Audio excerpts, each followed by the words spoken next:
बहुत समय पहले की बात है। असुरों में एक महान राजा हुआ करता था, बानासुर। वह बलशाली, बुद्धिमान और अत्यंत शिवभक्त था। कहते हैं कि उसके पास 1000 भुजाएं थीं और उसने घोर तपस्या करके भगवान शिव को प्रसन्न कर लिया था। बानासुर ने शिवजी से वरदान मांगा कि वे सदैव उसकी रक्षा करें।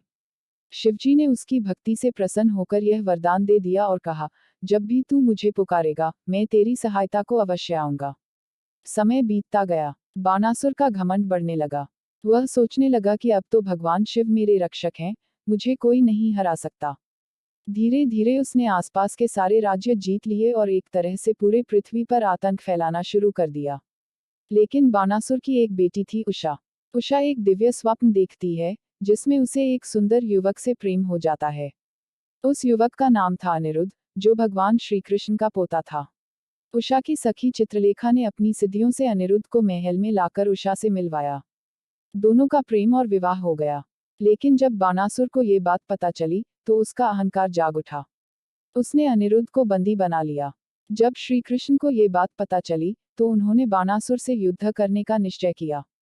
एक महायुद्ध हुआ श्री कृष्ण और बानासुर के बीच। युद्ध इतना भीषण था कि धरती कांप उठी।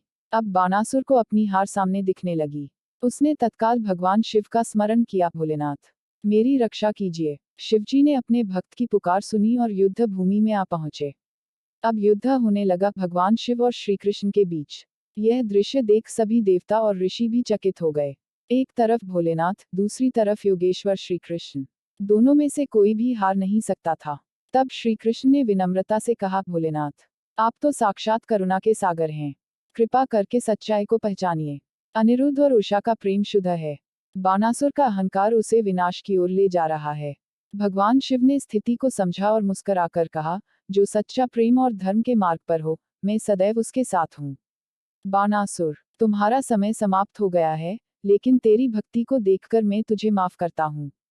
परंतु अब तू अपना अहंकार छोड़ दे।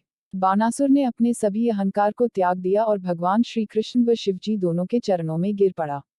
अनिरुद्ध और उषा का विवाह विधिपूर्वक हुआ। योजक चिन्ह, योजक चिन्ह, योजक चिन्ह। शिक्षा। इस कथा से हमें यह सीखने को मिलता है कि सच्ची भक्ति में अहंकार नहीं होता।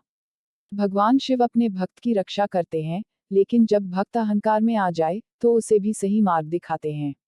और जब धर्म और प्रेम सच्चे हों, तो स्वयं भगवान भी उसके पक्ष में खड़े हो जाते हैं।